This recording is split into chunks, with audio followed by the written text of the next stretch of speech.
సప్తమి తిథి నాడు సూర్యకాంతి చాలా విశేషంగా ఉంటుంది.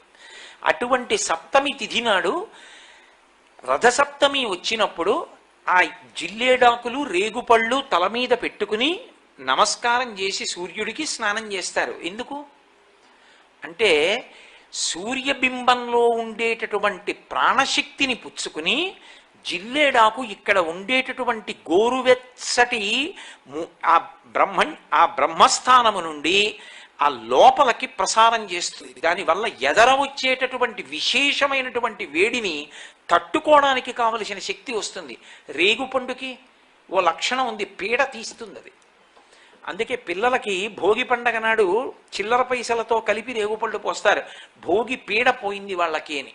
అంటే వాళ్ళకి ఆ పీడ పోతే వాడు భోగం అనుభవించడానికి యోగ్యుడవుతాడు, ఆ తేజస్సు నిలబడుతుంది. ఈ లోకాన్నంతటినీ చెక్కేవాడు ఎవరంటే సూర్యనారాయణ